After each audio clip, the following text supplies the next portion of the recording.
Good evening once again, Weather Watchers. Well, I've got a couple of interesting storm photographs for you this evening, sent in by a couple of intrepid weather watchers.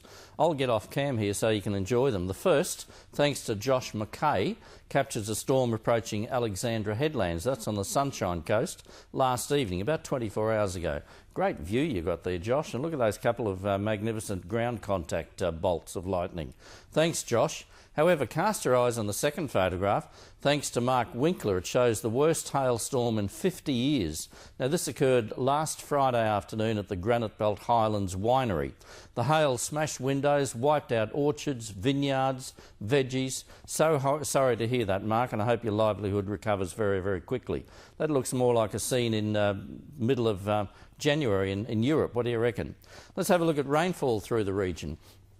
Again, as predicted, all that storm activity remained inland, and that's the way it's going to be for the next 3 or 4 days probably. Probably by Friday there'd be no activity operating through the district anywhere. But the best here, town of 1775, there would have been a shower or two.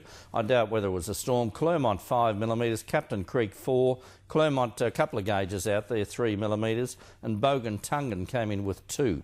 Let's have a look at temperatures through the region. Don't forget the Stockland Christmas parade. That's tomorrow night. Okay, kicks off around about 6 o'clock from Musgrave Street.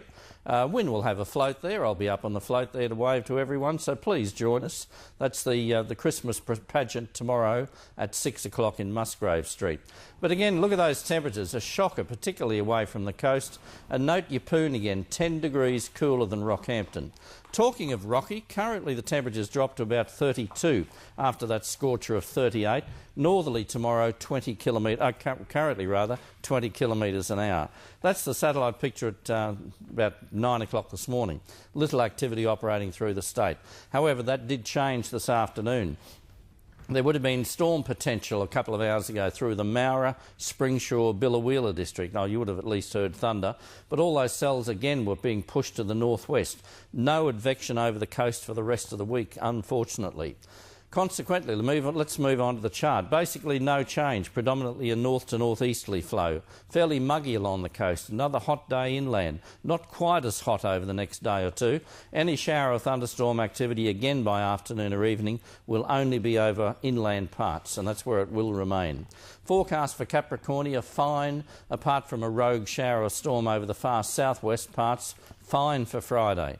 Central Highlands and Coalfields, isolated afternoon or evening showers and storms. Tracking southeast to northwest, fine for Friday. Maritime obs on your screen at 3 o'clock this afternoon.